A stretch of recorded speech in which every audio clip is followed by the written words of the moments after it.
Everybody, welcome back to another edition of PD and PDubs Unscripted here. Good to see you, PDubs. Hey, great to be back with you, PD, and everybody else. Happy day to you. Happy, today's July 18th when we're recording, and you're going to be hearing this on July 19th. All right, nothing like, a fresh podcast. Fresh podcast. Hopefully those that watched the video appreciate the video last week and back at trying our hand again at the video podcasting. Yeah. Hopefully it can be something that we can roll out all the time and it's appreciated by people. That'd be all right. Just another avenue of whether you want to watch on video or just listen to us. I don't know. I go back and forth on some of the podcasts I listen to. Right. But yeah, so it's good to be back here in the studio recording. And who's this episode brought to us by? Well, this episode is brought to us by the Backpacks, Blessing, and Barbecue. Right, our annual trip to the bandshell here in downtown Palatine, where we have an awesome service outside, weather permitting. Yep. We have some great music from our praise team, and then we also have some fun where we get to have a little message and then the barbecue at the end. Yeah, we wrap up our worship with certainly blessing of all the students' backpacks, blessing our teachers for the coming year, and then our elders are out grilling. And boy, there's going to be a lot of good food out there. Right. They are some great grill masters, our elders. And they're out there.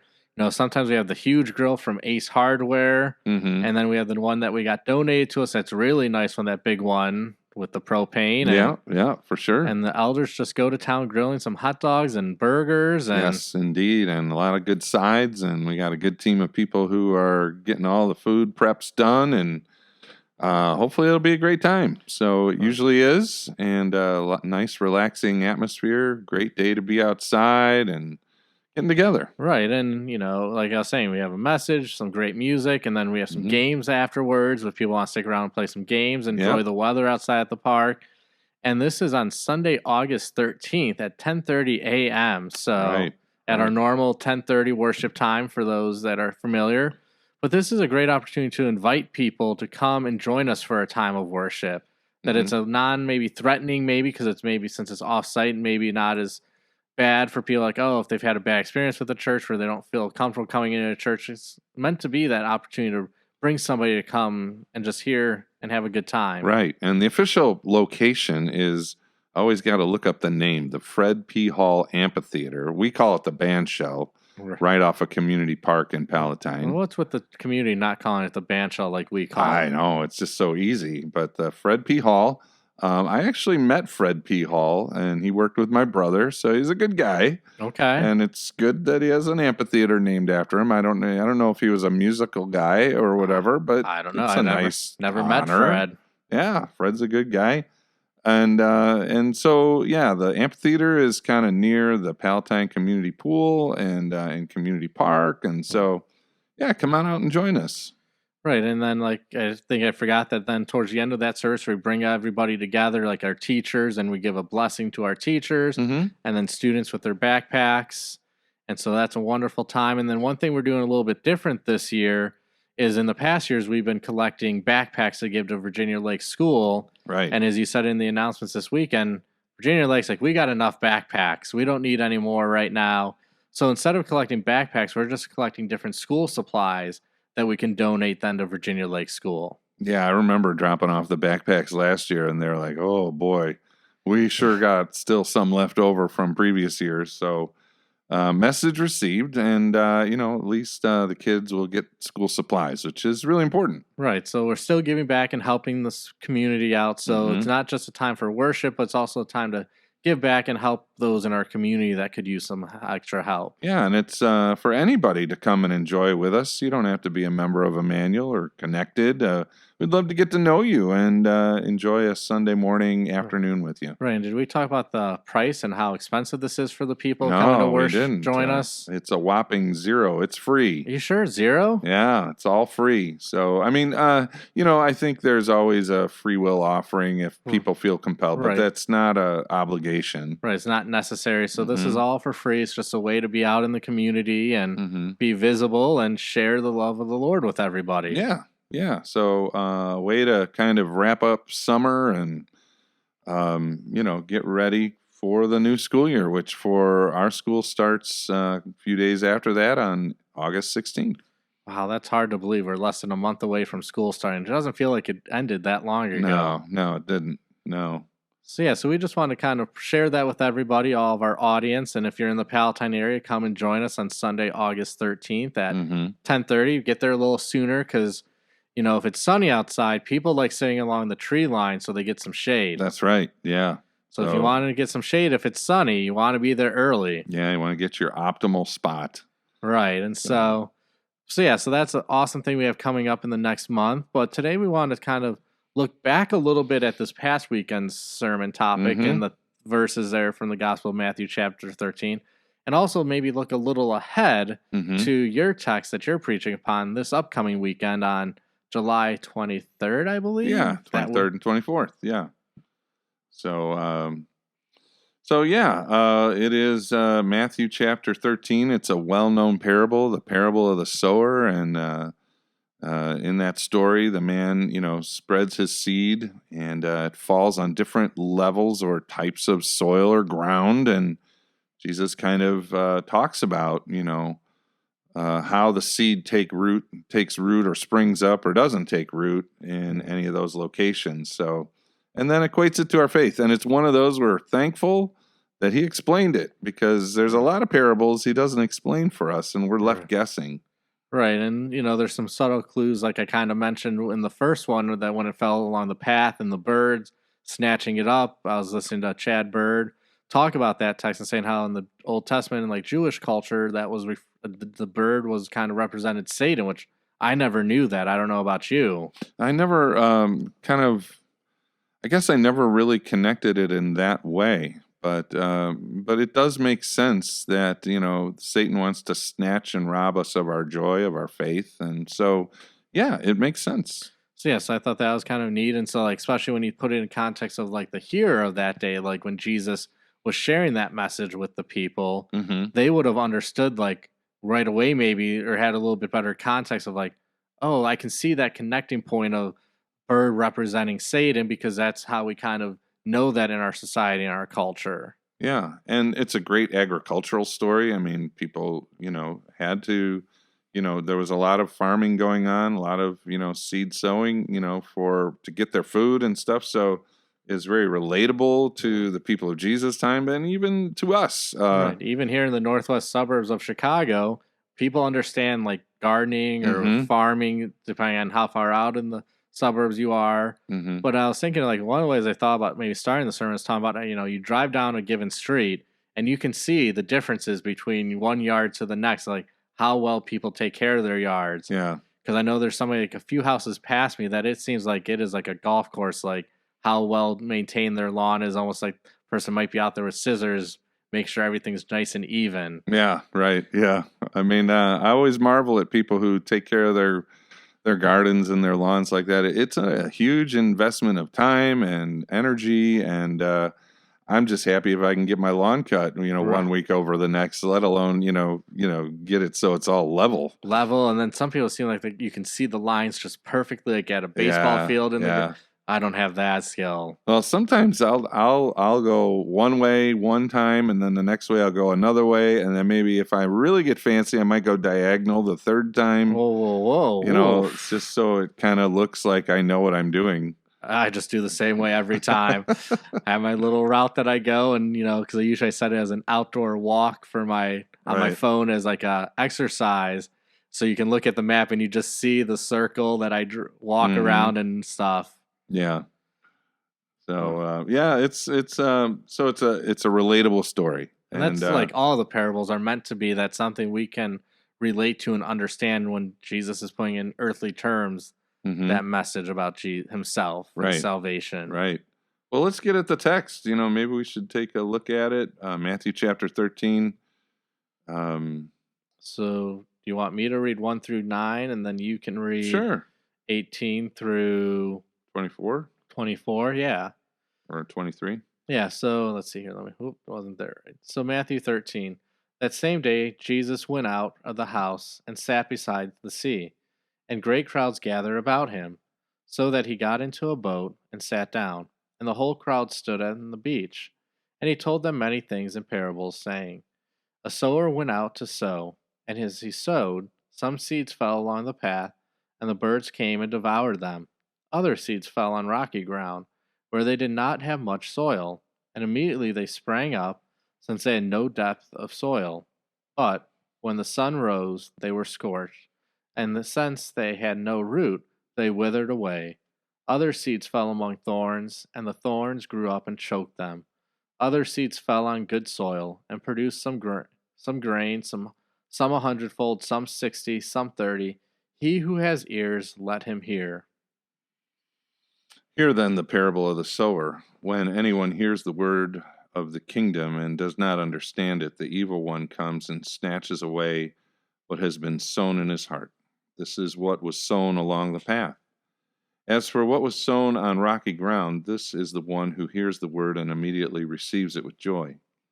Yet he has no root in himself, but endures for a while, and when tribulation or persecution arises on account of the word, immediately he falls away. As for what was sown among thorns, this is the one who hears the word, but the cares of the world and the deceitfulness of riches choke the word, and it proves unfruitful. As for what was sown on good soil, this is the one who hears the word and understands it. He indeed bears fruit and yields, in one case 100-fold, in another 60, and in another 30. So yeah, this is the word of our Lord. Yeah, thanks be to God. So yeah, it's a familiar parable, I would say, for many people. I think so. Yeah, it really comes up appropriately through the time of summer. Right. The reading lectionary kind of plunks it in there, and it's a good time because everybody's kind of like in that mode of tending to their gardens and stuff. Right, and like I mentioned in my message on Sunday or over the weekend, that just because you're one type of soil at this stage of your life doesn't mean you can't change the type of soil that you are, which I think is important for us to remember, that idea of like, oh, it can change. It doesn't always have to be this type of soil. Just like, you look at soils that we might have in our own yards. Depending on the year of farming, you might have a really great crop one year. Right. Next year it might not be as good. Yeah, for sure. There's all sorts of conditions that change, the outcome of it. You think of just like, you'd mentioned grass and lawns. I mean, a couple of years ago, our front lawn had patches all over it, and I don't know if we had grubs underneath or whatever. So I was trying everything to get that figured out, and then put some Grub-X on it. And now this year, it's looking a whole lot better. So it's the same kind of thought process there, and that nurturing that it takes. If you're not a good soil, one of those three that they talked about, it takes that nurturing. And then if you are the good soil, you got to continue to nurture. You just don't stop like, oh, I'm good soil, I'm good to go. Right. And the soil, is the soil, right? I mean, but there's also extraneous factors, like my grass. 1 year it was doing good for a stretch, but this outside factor of these grubs coming in, that kind of got at, the soil. And, they eat away at the roots. And even like, we just got through a drought, and like all of our lawns were looking brown and really brittle. And, so the scorching of the heat did something even like to it. Dogs, because I know my dog Madison has kind of ruined some of my grass. So, and I'm just like, why bother replanting it? It's just going to die again. Yeah. Anyways, because of her. But so like, there's all these different things. And like I kind of was preaching on, there's things we can do to kind of prevent that. And like, I was especially thinking of that first group, because I think, like, they're all vulnerable, but that first group is that one that doesn't even get a chance to know or believe. And so what are we going to do to, in a sense, protect that person so that they can actually let that root grow a hold and grow in them so they can come to that belief and knowledge of Jesus as their Savior? Yeah, you said it right there. I mean, like, it's that newbie. And usually people new to the faith are wide open. Their hearts are wide open, and they're ready to just soak it in and absorb it. And look what the evil one does. Like, he doesn't even allow it to take root. He snatches it away from the heart. So, I mean, that shows how he's paying attention to new ones to the faith. So yeah, that word, he snatches it away, is what he's after. And when you're kind of talking about the newbie there and that like new to the faith, they're wide open and ready to hear. It almost reminds me of that second one where like the tribulations or they get scorched and like they leave. That's like the people that have those mountaintop experiences when it comes to their faith. Yes. And sometimes that is like a new person to the faith. I think of like the National Youth Gathering, which our youth went on last year, or some experience like that where you're like, oh, I'm so excited. I'm pumped and I can't wait and I just want to keep growing.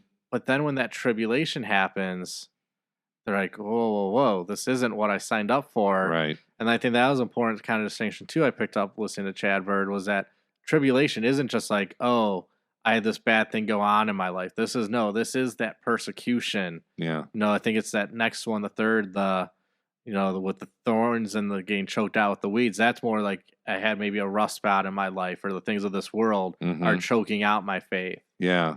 Yeah. And it is a progression, kind of like what Jesus is saying and what we're talking about. Like, the first one, anyone who hears the kingdom and does not understand it. So they don't have a really good understanding. The evil one doesn't even want you to even understand.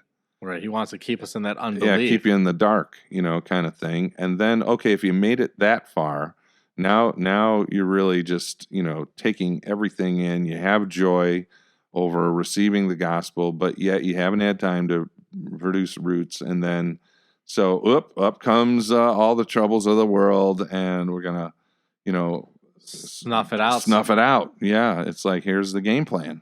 Like, oh, I see you're starting to grow. And I think it was when you, Jenny, and I were talking earlier today about like gardening a little bit, and Jenny was talking about their garden that her and her husband Tim planted, and that the radishes didn't have enough space to grow, and they're not going to really, or when they did some of the weeding, it pulled out them because they were too close. The weeds grew too close. Right. Yeah. So the actual thing that you were wanting to grow and produce a harvest got uprooted as you tried to pull those weeds up that were very close. Yeah. Yeah. And I know that from the little bit of gardening skills I know, is like, especially certain things, you need a lot of space for that to grow because it's a bigger thing.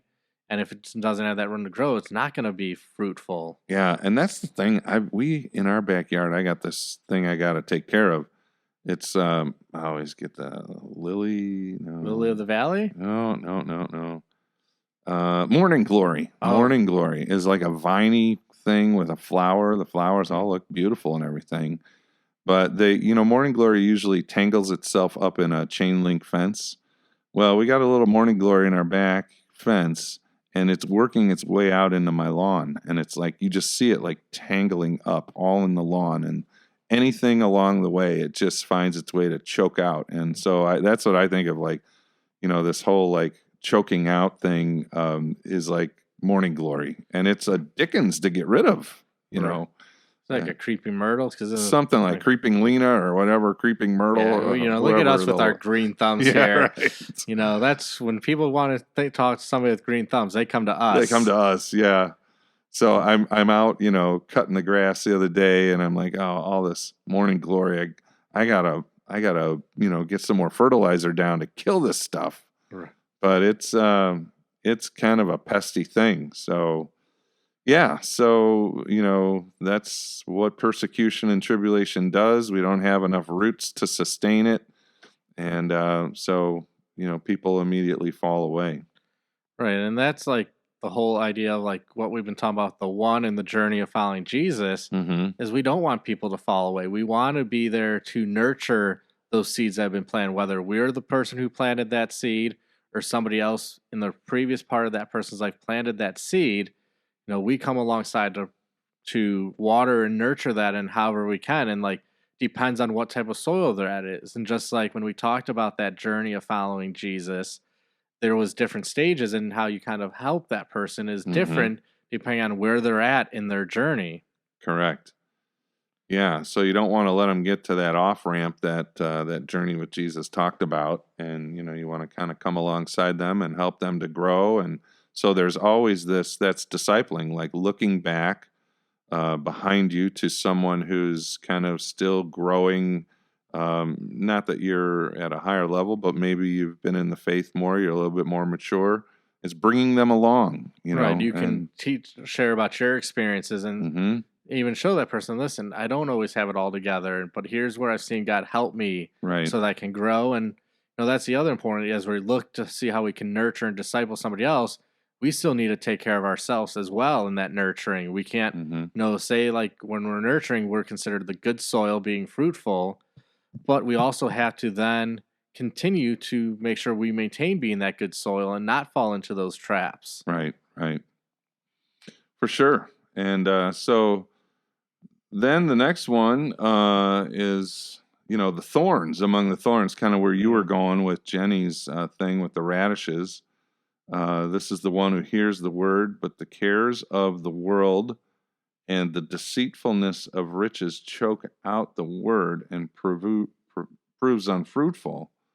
So it's kind of like, I think what he means by, the cares of the world. So is that like the troubles of the world, but also what seems good? Right, just our life, like work, family, friends, activities. And not, like I said, none of those are bad things in of themselves. Like God gave us our families as a gift, and same with friends and the activities we enjoy. Yeah. But when that becomes that number one priority, it begins to choke out our faith because we're like, I'm so focused on this. If you're so busy and focused on your job, well, I got to get to work. I got to do all this. Oh, I don't have time to do my devotions today. So I'm going to forego that, thus kind of choking that out a little bit. Yeah. Yeah. So it's all based upon like everyone's hearing the word. That's the seed coming into us. And it's like, how do we protect that seed and allow it to grow and to give it like opportunity not to be choked out in this world by the good things of life and things of that nature. It's like really trying to, as you were getting at, what is the priority in our life? Is it our relationship with God or just enjoying everything? And that's us in our world today. People love to enjoy things, and as you said, they're all wonderful things. We love to enjoy our family, time with our family, and that's important. But at the risk of not spending time with God, that's when things can choke us out. Right, and it could depend on the given day. Like some days we can be spot on, like got our priorities in check, and God, boom, He's number one. But then other days it might slip, and we might not even realize that we're letting it get choked out. And I think it's that subtlety of that getting choked out. I think even like when you think about the weeds growing in, you can see the weeds like, oh, it's just a little bit of weeds. It's not that bad. Yep. And then next thing you know, boom. It is boom, as you said, and it's overtaken everything. Yeah. Yeah, I've we've done some extra gardening with flowers and beds this year, and so sometimes I'm like, oh yeah, there's a couple of weeds popping up here and there, and so you let them go a day or two, and also like, wow, where did all this come from? And like, it's not only weeds, but it's like crabgrass, and I don't know. There's some weeds, that go long rooted, that they have long stalks. If you get down there, you won't get like bit by the thorns. Pull those out, and there's nothing more satisfying than like, oh yeah, when you get a nice clean pull of that root. Yes, and you're like, ha, gotcha. But then you get the times when you barely get any of the root, and you just get more of the plant itself. It's like, those ones close to the ground, I call them broadleaf weeds, and you try and get your hand around the whole thing, and you pick it up, and it just all snaps off, and you see all the tops right at the ground level. You're like, all right, I gotta dig that out. Right, because like the spots I get it in weeds, and like I weeded probably last month. I think in the there's along my drive there's a little patch where my grandma used to grow tomatoes, and I don't do tomatoes, and so like weeds will grow there, and usually I'll spray like more of a stronger weed killer there because Madison doesn't go by that area ever. And then like the last week or so, I'm like, man, it is really sprouting in those weeds, and I thought spraying the weed begone Roundup should take that right out. Yeah. But what makes that hard, there's a little bit of there's a brick dividing where the mulch and the dirt is and the driveway. And sometimes the weeds grow up through the holes in the bricks, which then that makes it difficult because you can't really necessarily get a good grip. And if you don't get it all the way out, you can't really dig inside the hole of the brick. It's like stinking weeds. Like they'll find the closest piece of brick or cement to get so close to that you can't even get in there to get at it. Right. And then sometimes, I don't know if you've noticed, like some weeds, you'll see it over here. And if you just grab it where it's at, well, you're not anywhere near where it's into the ground, because underneath it'll snake around and it'll be over there. And so you're like, oh yeah, I got to find, where it is at the ground and then pull it up, because it's just like, ha ha ha, you go ahead, you try and pull me up where you see me. I'm going to be back, Right. It feels like I had one, like in that same area I was talking about, that like it felt like the root was going underneath like the concrete steps. I'm like, I can't. And it's like right up against it. Of course. I'm like, I can't really get a shovel in there because I'm either don't have enough room to get an angle to dig it out against the brick or the concrete. Yep. And if I'm going from the other way, I'm like, I don't have enough to get underneath because I'm kicking up against there, and I pull, I'm like, this is just... thanks a lot, Adam and Eve, eating that piece of fruit in the garden, and now we have the weeds in our life. But isn't that the thing with like the weeds and the things of this life? It just kind of winds, and we don't even know where how we even got kind of in that starting spot. We're like, how did I get so far removed where God got so pushed down in my priority list? Yeah, right. And it grows so fast. The weeds in our life grow so fast.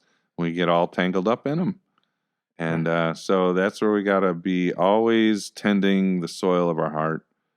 And so that leads to the last one, seed sown on good soil. They hear the word and they understand it. So kind of like an opposite effect of how this started. Jesus started out the one who hears the word of the kingdom and doesn't understand it.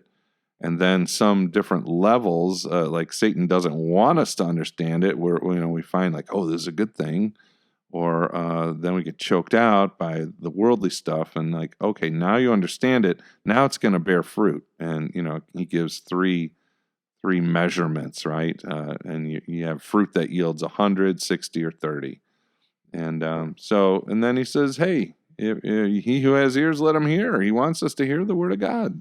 Right. And and like we talked about in the Isaiah 55 passage, he doesn't send his word out without any return. There's always that return.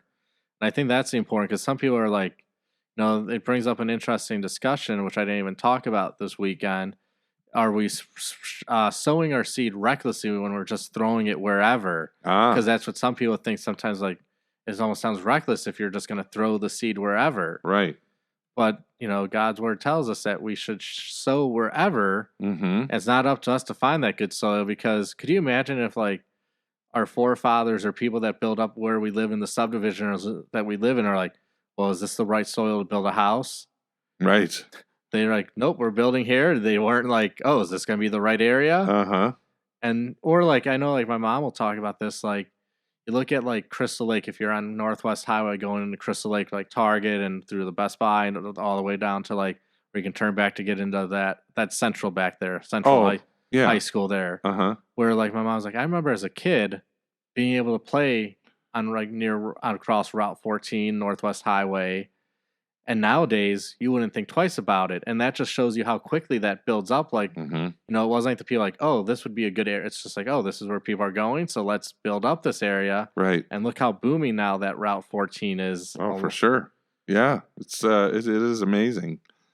I was just trying to look up the Greek on the he who has ears, let him hear, and to see if it was meaning to understand. And it is really just about hearing. Oh yeah, to comprehend, to understand. So he who has ears, let him hear. So we're just not hearing, and that's why I was like, because twice Jesus uses that doesn't understand, does understand, and then when he says he who has ears, let him hear, is he saying let him understand? Right, and I think that is, and like you said, that is that important part of that understanding, because then as we understand the seed and what's been planted inside of us, we know what we need to do so that we can be fruitful and share that into that 100-fold, 60-fold, 30-fold. Yeah, exactly. Well, and so that's that thing. And then next week, we're going to get into the parable of the weeds explained. And so this is kind of a different take. So a lot of times this is called the parable of the wheat and the tares. And again, I am not an agricultural person. I'm not a farmer, although my family ancestry was in farming. But my understanding is like the tares, in Jesus' time, there was like the wheat and the tares look similar. And I think I've looked up pictures of that. And like, so when he gets into talking about like, don't pull up the weeds because you might pull up the wheat. So don't just go and try and separate the weeds or the tares out of the field, because you might mistakenly pull up some good wheat in the process. So he's like, wait till the end of the harvest. Let the good and the evil kind of be together. But the angels are going to come and they're going to, do the harvest, and they're going to be the ones who will separate, evil from the good. So right, and I just pulled up that picture, like, and it does look pretty similar. And like I said, we're not agricultural people here, you and I, and to me, to my untrained eye, I'm like, okay, and like I kind of said in my message, I don't know, like everything is a weed to me unless it's crap. Right.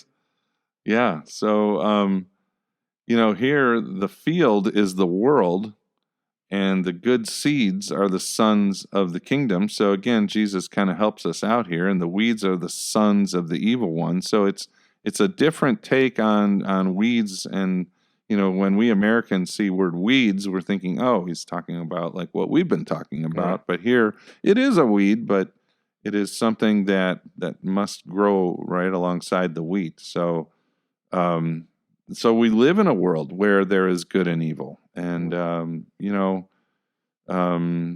so the enemy is among us, and it's hard sometimes to differentiate on human sight. We don't know what's in someone's heart. Right, and like it's kind of that hidden and revealed church, where the hidden is what's in a person's heart, the revealed is what we see and worship week to week, is the revealed church.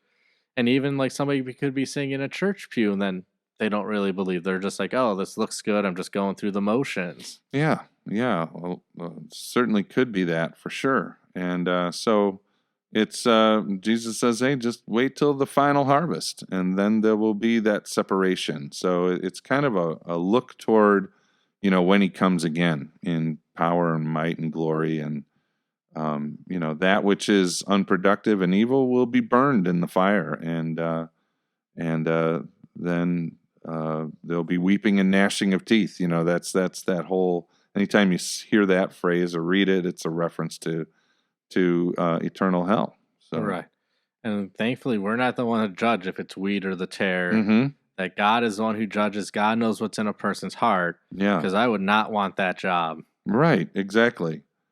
So hopefully, we can just keep spreading good seeds, and I don't know. There's no transforming talk about like, oh, can the tare or the weed turn into a wheat? Obviously, that doesn't happen in agriculture, and the way Jesus is kind of saying, he's saying, identify your enemy. And guess what? Your enemy is so crafty, he kind of tries to make it look like one of us. So just be wary of that. Right. And like, that's where studying God's word comes in handy, because then we can see the difference or know what to look for when the devil tricking us. I think I've talked about this either on a podcast or a gathering place, but like how they train somebody to spot counterfeit money.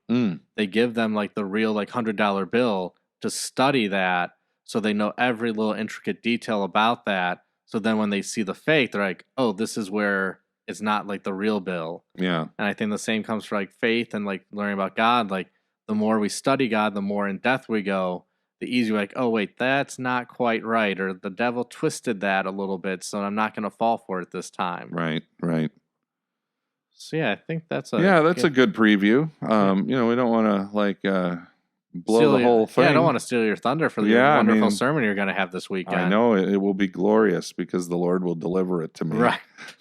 I'm just waiting to pick it up at the portal. Waiting for the divine inspiration. Kind of like when I go to Little Caesars, I order a pizza and they're like, they give me a number, a combination, it opens up the beautiful portal and I pull out my pizza.